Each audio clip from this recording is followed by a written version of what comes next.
Hello and welcome to episode 12 of Radicals in Conversation, a podcast from Pluto Press, one of the world's leading independent radical publishers. In 2015, students at the University of Cape Town demanded the removal of a statue of Cecil Rhodes, the imperialist, racist business magnate, from their campus. The battle cry, Rhodes Must Fall, heralded an international movement calling for the decolonisation of the world's universities. Over the last 3 years, this movement has grown, voicing a radical call for a new era of education and an end to coloniality both inside and outside the classroom. We're very lucky to be in a nice air-conditioned studio today with two guests who are both deeply engaged with this important work as academics and activists. Gurminder Bhambra, Professor of Postcolonial and Decolonial Studies at the University of Sussex, and Dalia Gebrial, a PhD student at the London School of Economics and an editor at Novara Media who was formerly involved in the Rhodes Must Fall campaign at Oxford University. And Gurminder and Dalia are both editors of the new book, Decolonising the University, which is being published by Pluto on the 20th of August. Here today from Pluto are myself, Chris Brown, and Florence Stencil-Wade. So Gurminder and Dalia, thanks both very much for taking the time to come on the show today. Some of our listeners will be, I'm sure, pretty familiar with the subject that we're going to be discussing, but perhaps we can start with the basics. Decolonising is now widely used as a framework, but what does it mean, or how can it be interpreted when we're talking about decolonising education or decolonising the university? So yeah, I think for me, the term decolonising is very useful because it literally has, in the word, it has a reference to colonialism. And I think what we've seen in the past sort of 5 decades is this gradual erasure and effacement of the role of empire in shaping the world that we have today, and also the ongoing impacts of kind of imperial relations. And I think that the idea of decolonising is really about recognising the role of that historical, economic, political, cultural system of coloniality in shaping contemporary power relations and really working to undo those contemporary oppressions with that in mind and starting from that starting point. And I also want to mention here that my conception of coloniality absolutely includes chattel slavery, the transatlantic slave trade. I think often that gets lost, even though it's absolutely, again, integral to the foundation of kind of contemporary capitalism. And I think it's also about recognising that the emergence of global capitalism, the emergence of, the contemporary economic order is inseparable from the functionings of empire and racism. Again, seeing sort of conversations around, things like progressive nationalism and stuff like that are emerging in the UK left right now, that really shows a lack of understanding of how Britain came to be what it is today and what Britain is and what the consequences of a so-called progressive nationalism could mean for the rest of the world and how that can't really be part of any radical move forward. And for me, it's also really about, and I think this is something that again has been lost, particularly since the dawn of multiculturalism, is internationalism, is this idea of, really, yes, we are located in the local, but the local is, of course, inflected by the global, and really understanding that any kind of anti-racist struggle, anti-capitalist struggle that we are having in this country is absolutely staked in things like the liberation of Palestine, in the struggle of indigenous communities, in the resistance to political and economic imperialism in the global south. And we really have to reconnect and reground ourselves as part of this transnational class, because the system, as we know from its colonial origins, is transnational. So it would make very little sense to not shape our resistance to be transnational in that way as well. And calls to decolonise the university, I think, have to recognise both the space and function of universities. So historically, universities have been part of the project of the social reproduction of elites. And it's not until the post-war period, really, that universities began to be transformed into institutions that were much more directed towards an understanding of the public, of mass higher education. And there was a shift to what we have come to call the public university, the university oriented to the education of citizens. And I think that university has been under threat since 2010 with the reforms that occurred within England, specifically with the introduction of fees and then the tripling of fees. And that shift from the public university to the neoliberal university has in a way, brought to the fore some of these issues much more directly, because one of the ways in which the neoliberal university has sought to address the calls for equality has been through questions of diversity.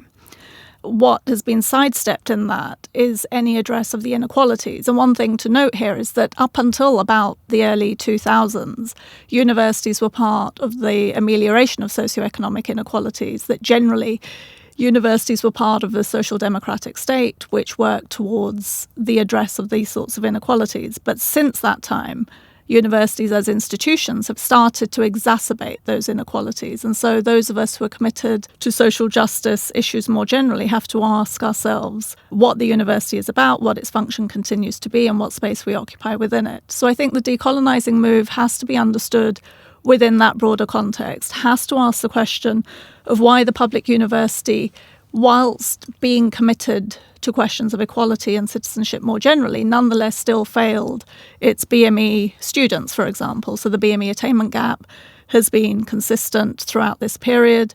It's still not being addressed. I don't think it will be addressed any better through the types of institutions we're moving towards at the moment. And that decolonising the university would have to address those sorts of issues alongside the broader issues that Dalia mentioned earlier. You kind of touched on it a little bit already in terms of how diversity has been the main focus of the neoliberal institution.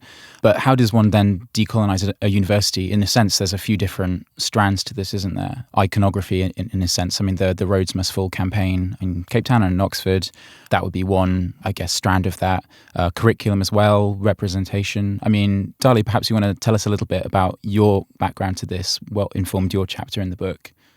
The situation in Oxford, I think, was really, really interesting. And I think it brought to the fore a lot of underlying contradictions and tensions. And, you know, we might come on to this later, but how attempts to decolonise an institution like Oxford might mean the abolition of Oxford. I don't really know. It almost is set up to fail in a sense. But what I would say about the statue that I thought was really important was that I was having a conversation with a friend of mine who at the time was working kind of more closely with the university management. And one thing she said was, if you guys had gone about this the right way, as in if you'd kind of been a bit more strategic or kind of not been as public, that statue would have been down today. And that really made me think about what the purpose of bringing that statue down was. And I realised that I would much rather the scale of like national and international conversation and recognition that happened and the statue fundamentally then didn't come down, rather than it came down but no one heard about it. Because the first step is recognition. But I think that it's a really interesting framework as well, because as we were talking about how kind of diversity has been the main framework with which we've thought about race, particularly sort of since the dawn of like multiculturalism as a kind of state practice, as a state doctrine, that within that framework, there's this expectation that the fundamental goal is to enter institutions like Oxford, is to enter and excel within institutions like Oxford. And I think what people found incredibly jarring about the Rhodes Must Fall movement was that this was actually British students of colour joining and expressing solidarity with students in the global south to actually say, no, we have a right to actually enter this institution and literally change its foundations and literally contest the infrastructure, literally, but also pedagogically, and in terms of its curriculum. And I think that entering these spaces not as willful subjects, but as transformative forces was incredibly jarring. And I think when you look at a lot of the media representation, there was very much this idea of, why aren't they grateful? We've welcomed them with open arms into our institutions like Oxford, and this is how they treat us. And, you know, can we ever really actually belong? Because, you know, it was assumed that, for example, none of us were British, even though, you know, half of us were born here.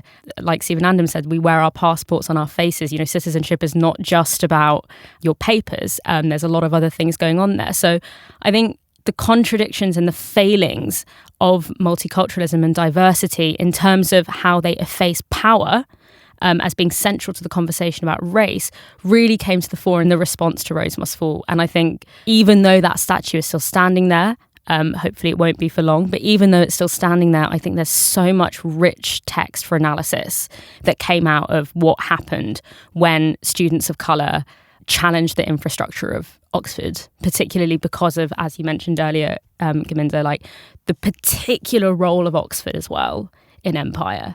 It really was striking at the heart of empire. And I think the response to it tells us so much about Brexit Britain, as it were. I mean, you kind of answered the next question there, which was, can the decolonial demand ever be fully met within the institution? Perhaps not then. If I can just interject there, partly would you ask that question about gender inequality? So it's not clear that gender inequality can be fully met within the demands of any institution, but that doesn't mean that we shouldn't work towards it. And I think the problem is less the institution than how institutions are configured at any particular time. And also I think it has to be understood how it is that we understand both the past struggles and how they get repackaged for our contemporary times, in part to neuter or negate their effectiveness in the past. So I think the critique of multiculturalism, whilst there may be some place for it, one also has to recognise that many of the struggles that took place in what we call the period of multiculturalism were actually struggles for equality, not simply inclusion, but inclusion has to be understood as part of the struggle for equality when the system is based on exclusion. And then there's also a recognition that inclusion on its own terms is not sufficient. There's also what we do when people are included. But that's why the issue has to be always a focus on inequality rather than what the configuration looks like in its own terms. Returning to what you were saying about how the institution is kind of packaged or seen as this fixed entity which maybe cannot be changed or its needs met. Knowledge certainly is seen as something that is fixed and unchangeable. How do you think the curriculum could be better decolonised?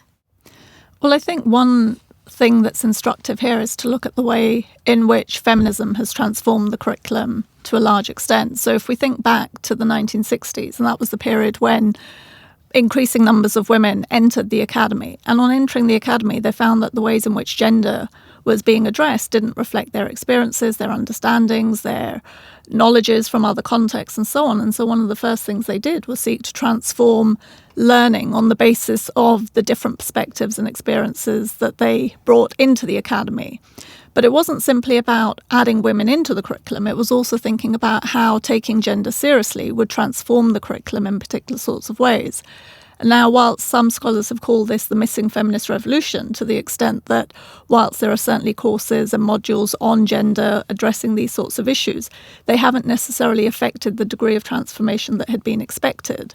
And I think that there's a similar sort of issue here in terms of the wish to decolonize, that it's an address of the curriculum in its own terms. It's to think about what concepts, categories and paradigms are part of the curriculum, not necessarily just in terms of its topics, but also the very framing of the topics.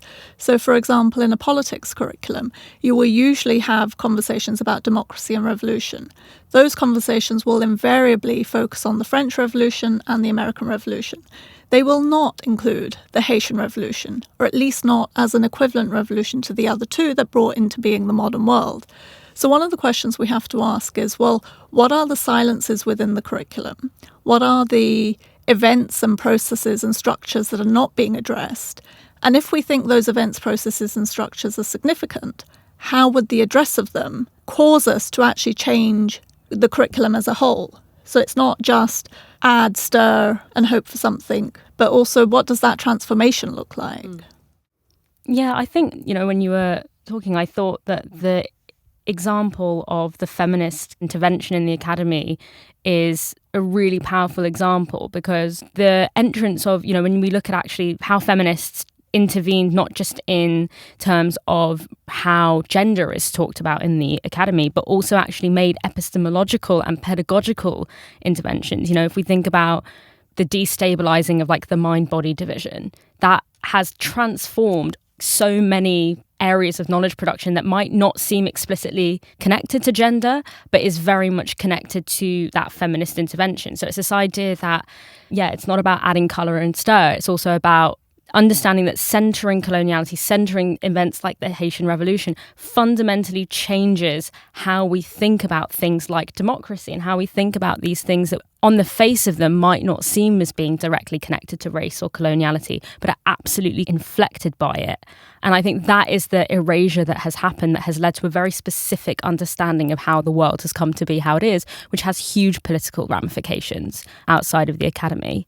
And also in terms of kind of can the decolonial demands be met within the university, I think it's not useful to think of it in those terms because of, again, the institutional restraints. I think it's much better to think about how can the struggles happening within the university make shifts within the university that then have impact in the broader world, rather than thinking about demands and completion, even though it is really important to have specific demands. That's one thing I definitely learned from the Rhodes Must Fall movement, but also about how the struggle itself can have shifts that can be incredibly important in the world beyond the academy as well.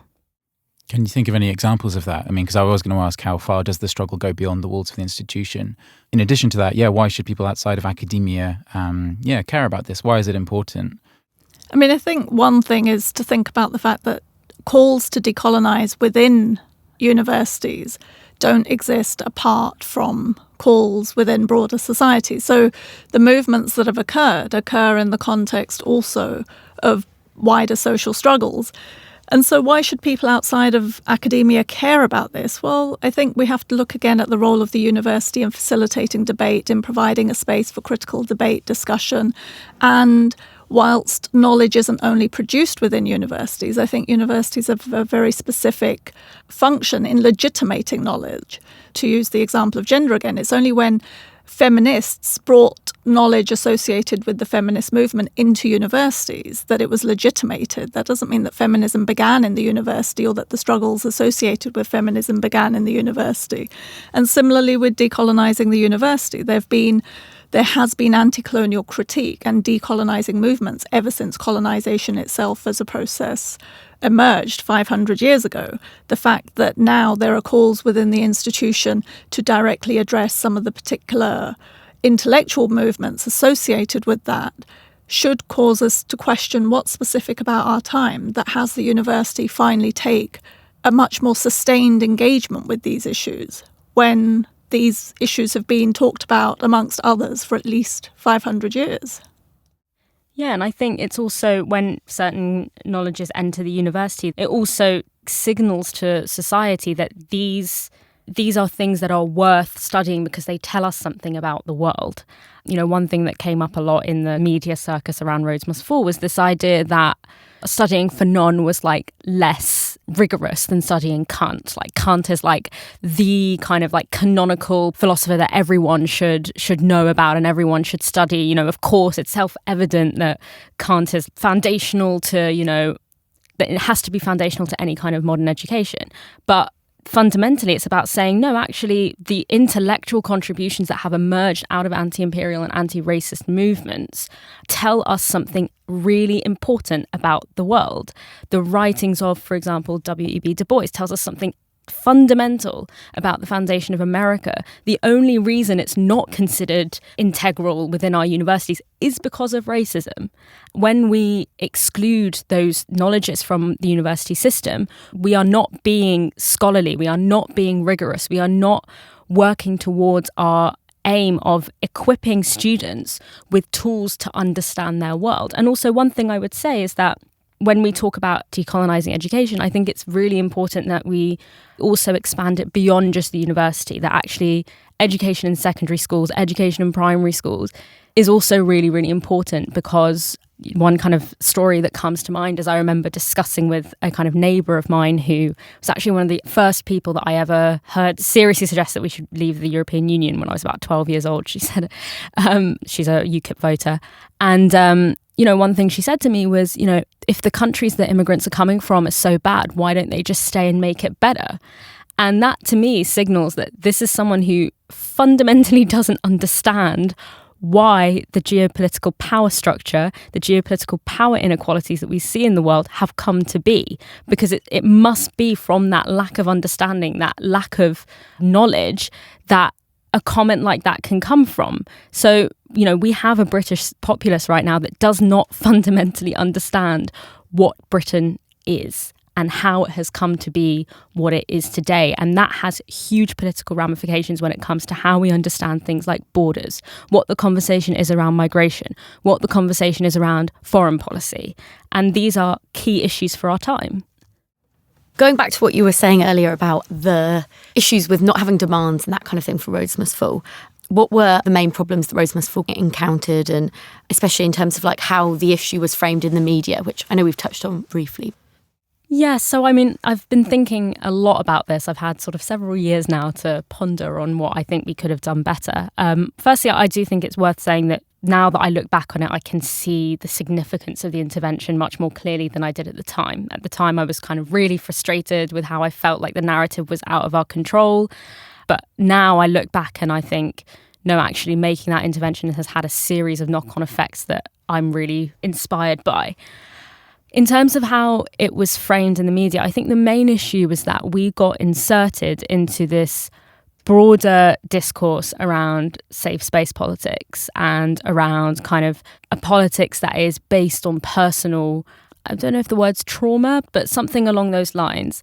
And in a sense, the demand around the statue was very much framed as this idea of the significance of the statue exists insofar as it makes students feel uncomfortable, that this is a matter of students of colour feeling uncomfortable about the statue. Now, obviously, we do feel very uncomfortable about the statue, and I think it's very important how students of colour feel and experience the university. But in a way, that kind of completely effaced the broader political implications of what it means to have a statue of Cecil Rhodes on the building of an institution that is considered to be the centre of, scholarly sort of investigation, and that has a statue of Cecil Rhodes and almost never talks about it and acts like it doesn't matter, acts like it doesn't have any implication on what happens inside that university. It kind of negated the broader political implications of what it means to not only remove that statue, but have a full understanding of why it's important to recognise how that statue came into being, the backs of what communities, of what societies did that statue come into being, and what we are signalling when we demand for it to be taken down. I think by framing it purely as an issue of welfare, it did kind of gut it of its broader political implications. And I think whilst it feels a lot easier to go with the narratives that the media is portraying, or to kind of answer questions on the media's terms about, I was relentlessly asked, how do you feel when you walk past the statue of Cecil Rhodes?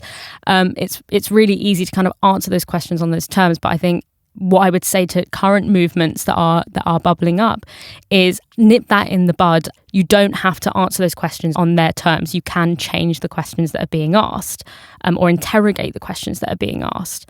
Also, on the question of safe spaces, I think, again, this idea that we are just seeking comfort within a university, it's almost the direct opposite of what we're trying to do. We're actually trying to make people feel very uncomfortable. We're trying to make people not feel able to gloss over and exclude us from the processes of knowledge production. We are absolutely not looking for comfort. We are looking to disrupt and destabilise. And I think it's really interesting that we were the ones who were accused of trying to reshape history or trying to create a safe space, when actually that was very much projection from the political and media class, who were very disturbed by the kind of naming process that the movement was engaging in. So, yeah, I think getting bound up in that kind of horrible matrix of safe space politics was something that, if we could go back, I would definitely have identified before and sort of tried to catch that horse before it left the cart, as it were. Gurminder, you were saying before we came into the studio today that a lot of the times the media only sort of really picks up on these kind of things if it is Oxford or Cambridge that's involved. But have there been any campaigns for decolonisation at other universities that have been more successful? They might have had similarities to the Rhodes Must Fall, or that maybe were framed differently, but where there has been successes? I mean, one thing that we need to think about here is the way in which the language of decolonising has a particular resonance at the moment. And I don't think it's necessarily the most appropriate term to use when we're talking about the sorts of issues that we're talking about, because there have definitely been movements and campaigns to address various forms of inequalities and injustices. And I think actually that we should think about these issues much more in terms of how do we create a more adequate university as the beginning point. And decolonising has become a term that people have found it useful to mobilise around. But that does have the danger of effacing struggles that have occurred previously that didn't use that language. So one thing that I can think about directly, which perhaps is not about universities but about the curricula and school and school education much more generally, is the way in which Michael Gove, for example, when he was Secretary of State for Education, wished to narrow the teaching of history in schools to what he called our island story. What he was proposing here was that instead of teaching British history in terms of what British history actually is, if you think about it as covering 1/4 of the world's earth territory, governing over 1/5 of its population and so on, but to reduce the focus of that history simply to what happened on the island. And here, obviously, it's the island, not even including the half part of the island that is Northern Ireland. So there was a real attempt to do this. A number of academic historians came on board with it, but there was a movement against it, particularly by the Black and Asian Studies Association, which argued very strongly that there's no way in which you can teach British history and have an adequate understanding of what Britain is in the present if we don't understand that history of Britain as a global history. And so I think those sorts of campaigns have been very successful in pushing back against that narrowing of history. You know, they may not have been completely successful and so on, but we have to recognise that these things are not new, that they've been happening in different forms and guises at all levels of the curricula. I guess one area in which curricula is most hotly contested perhaps is, I mean, you've touched on it before, politics, history as well, these kind of subjects. Definitely a battleground for the perception of whether you can have a sort of positivist view of history and that kind of thing. But curricula are never going to be objective and detached, even if it's not a subject like politics or history, even if it's a STEM subject. What can we learn from what's omitted from curricula? I think questions of curricula are complicated because, in a sense, what we're asking people to do is that when they take on teaching is to spend time and effort in transforming the curriculum. So you have to also think about the actual practicalities of what teaching constitutes. So when you come into a new university or you start teaching for the first time, you're usually given a module outline of the course that the university would like you to teach. Depending on how much time you've got to transform that module outline, you either do a lot of work to it or perhaps not very much. And usually what we end up teaching is what we ourselves were taught. So there's an inbuilt process of reproduction to the curriculum that's just part of the normal everyday aspect of what it means to teach. To take seriously the omissions and the distortions and the misinformation that's embedded within standard curricula then requires quite a bit of time to address those omissions and distortions and misconceptions and produce a curriculum that goes beyond them. To give an example, when I first started teaching within sociology, I was given a course to teach on modernity and globalization. And it had the standard topics within it of the Industrial Revolution, the French Revolution, the movements towards democracy and political participation, and so on. But coming from a background that had also included historical sociology specifically, I was aware that there were gaps within the module and that it wasn't actually the module that I wished to teach in terms of how to teach students about modernity. But how do you then begin to address that? So the first year I did it, I taught the Industrial Revolution, and then I also taught colonization and enslavement. I taught the French Revolution, and then I also taught the Haitian Revolution, and so on.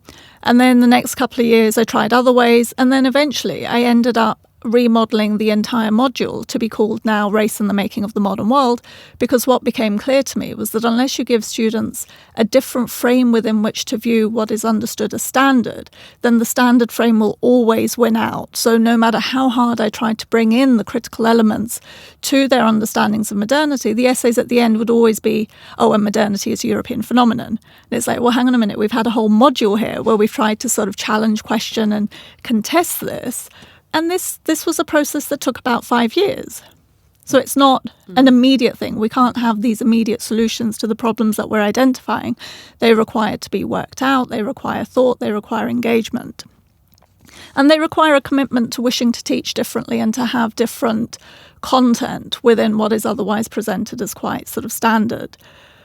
One other thing I'd like to mention here, I mean, I've taught theory for a long time as well, and often in looking at social theory reading lists are probably the least diverse of any part of the curriculum. In talking to colleagues about how they might make them more diverse or address particular sorts of omissions, the response was always, well, I don't have time to learn about all these other theorists and thinkers. I've only just got on top of Kant, for example, or so on. And so then one of the things that I did with a couple of other colleagues was establish a website called Global Social Theory. And what we did on that website was simply bring together short accounts of different theorists from around the world who've engaged in the sorts of issues that most of the standard social theorists have also engaged with, so that it's available there as a resource for both students and teachers to use if they wish to broaden their understandings. Nobody has to use it, but it's there. It's an open access website. It draws its contributors from around the world. People email me and say, oh, you don't have something on X. And I was like, great, write something on it. And we put it up. So that's one way that we've sought to sort of supplement the parochiality of much of the curriculum that exists otherwise. One thing that was quite interesting when I was looking through the book is the role of neoliberalism in all of this. There's the Kehinde Andrews chapter about establishing the very first kind of European undergraduate degree program in Black Studies at Birmingham City. He talks about how neoliberalism, because of the removal of the cap on student numbers, perhaps facilitated the creation of this program in a sense. But obviously there are severe limitations to that, and in terms of how a course like that might be then shaped or narrowed or limited. So I was wondering if either of you wanted to say anything about how the financialization of the university have affected projects of decolonization or however you choose to frame it. I think the Black Studies programme that Kehinde Andrews and Lisa Palmer and others have set up at Birmingham City University is an excellent initiative. And I think one of the things that is important about it is that it's one of the first, it's not the first, but is part of the institutionalisation of Black Studies within Britain, which hasn't existed in quite the same way as it has, for example, in the US. And why that's important is because hopefully it will allow the establishment of particular types of archives and the consolidation of these sorts of initiatives so that colleagues and future colleagues don't constantly have to reinvent the wheel. One of the things that I think is quite instructive, there was a documentary on last night on BBC4 on Black British artists, and there's a whole history of Black British artists within the UK whose work and whose lives have just systematically been forgotten. And each time you have a Black British artist, there's a sense that this is the first Black British artist that there's been. But yet there is a trajectory, there is a history, there is a genealogy. So what would it mean for our institutions to be able to actually acknowledge and consolidate that genealogy so that we're not constantly having to reinvent the wheel? So in that sense, I think the Black Studies initiative, the most significant aspect of it is the possibility to institutionalise Black Studies within the UK. Yeah, and I think one thing about the Black Studies chapter in the book in particular that really reflects what we wanted to achieve with the book, which is really connected to what you were saying, Gurminder, is this idea that, again, the call to decolonise the university didn't begin in 2015. It began many, many years before, and scholars and students and activists have been sort of working in the nooks and crannies of the university and outside the university as well to try and do what I would now look at and call decolonial work. And what we wanted to do with this book is to just collate some case studies and collate stories to give the sense that actually we're not just individuals working in our departments or individuals working in different corners of the university, but this is actually part of a movement. And here are some case studies to show how people have done this work in the past, what it's looked like, what its successes have been, what the limitations have been. And I think that Kehinde's chapter is a really great example of going through the process of how something like Black Studies can be established in a British university, what it means, and critically the limitations or the problems that you face. And Kehinde sort of outlines that really brilliantly in the chapter.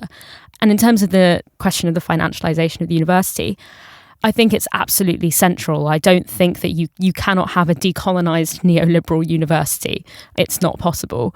One thing that often gets forgotten about the Rhodes Must Fall struggle in Oxford is they said we're not even going to have a planned consultation process with students and the community, which is what Oriel had originally committed to. But they actually said, no, we're not even going to have this consultation process. And that the reason that happened was because donors threatened to withdraw money from the university. So we have a select number of faceless, nameless donors who have literally shaped what conversations we are allowed to have in the university. And given that apparently everyone suddenly really cares about free speech in universities and thinks that the main barrier to free speech in universities are student activists, actually, when we look at what's really limiting the parameters of what we're allowed to do in universities, it's much more about where is that funding coming from? Where is the financing coming from? It's much more of a question of who has the power in the university. It's not student activists. It's the donors, it's the corporations, it's the, fossil fuel companies that are financing the university because the university is no longer seen as a public institution. That reconfiguration of the university is having huge impacts on what kind of knowledge is being produced and what the parameters of the conversation are. Struggles to resist the neoliberalisation of the university are absolutely at the heart of any attempt to decolonise. We have to remember that to ensure that the term isn't co-opted as well, because it is an easy word to co-opt because it's often conflated with diversity, with kind of a particular reductive understanding of what diversity means. Just to add to that, in terms of financialization, one of the things to remember is that the Rhodes Must Fall movement in South Africa did transform into Fees Must Fall. And so there was a direct link made there between what the function of the university was and whether it was actually fulfilling that function or not.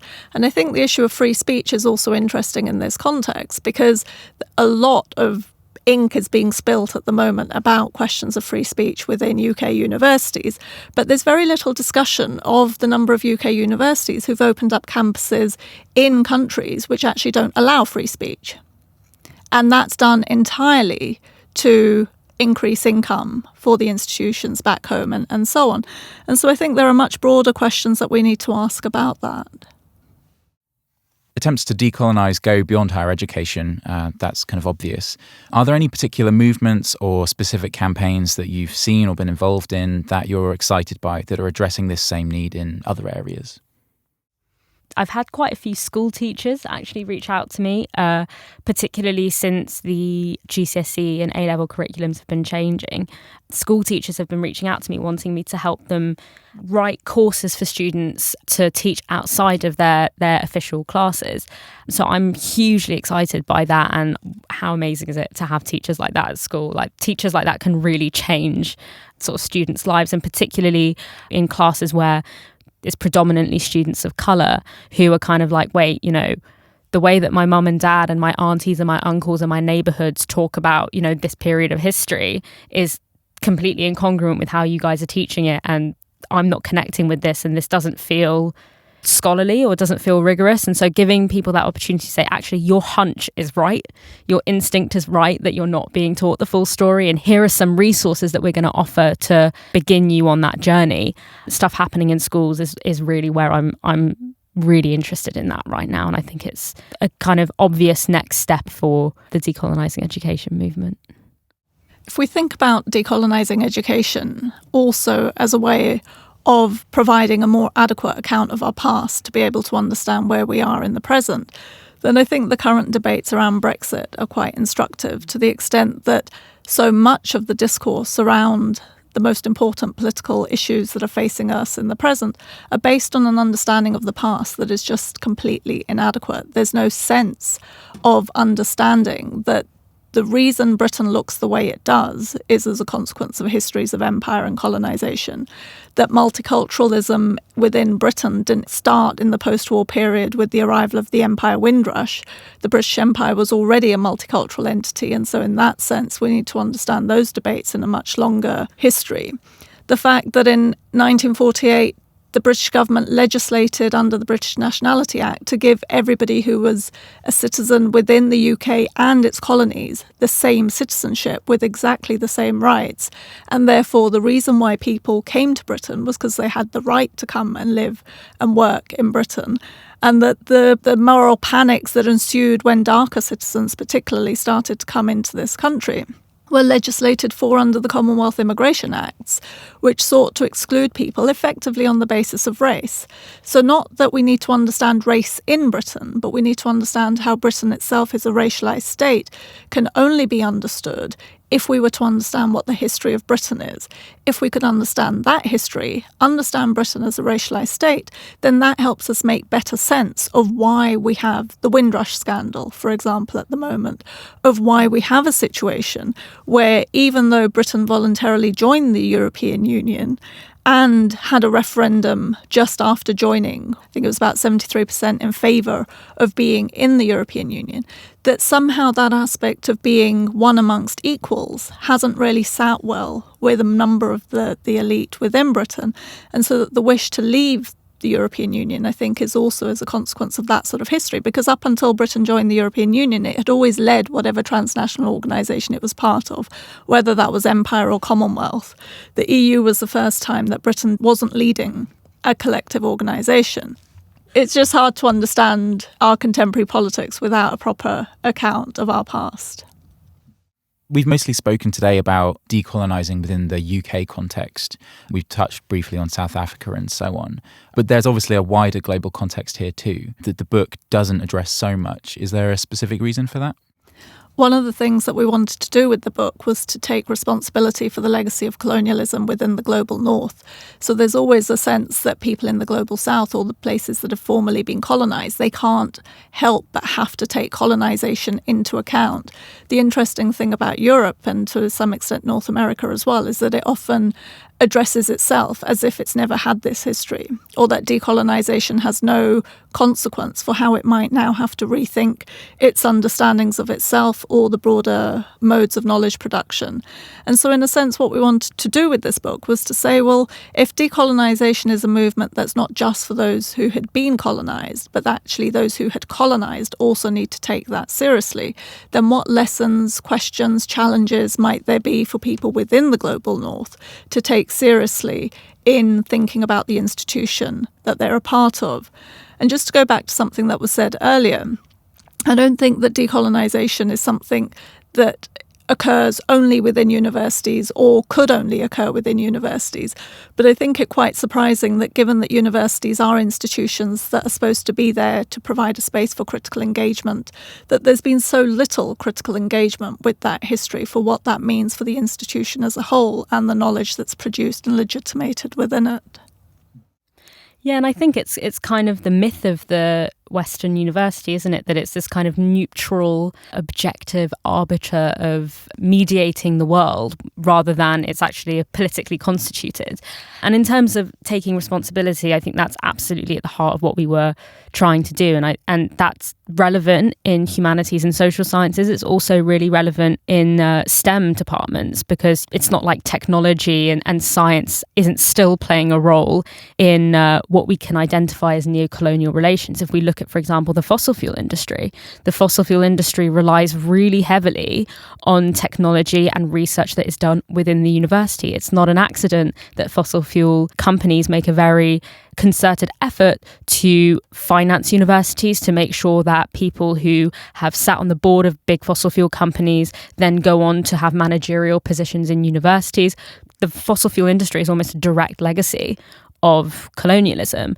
And so we in the global north, in these institutions that are facilitating neo-coloniality, not just in terms of the stories we tell about the world, but in literally the material technologies that are used to reproduce and sustain what is most certainly a neo-colonial system. So I think understanding ourselves not as just kind of neutral institutions, but absolutely implicated in a matrix of power, and questioning how is the research that we're doing implicating the world outside of our university.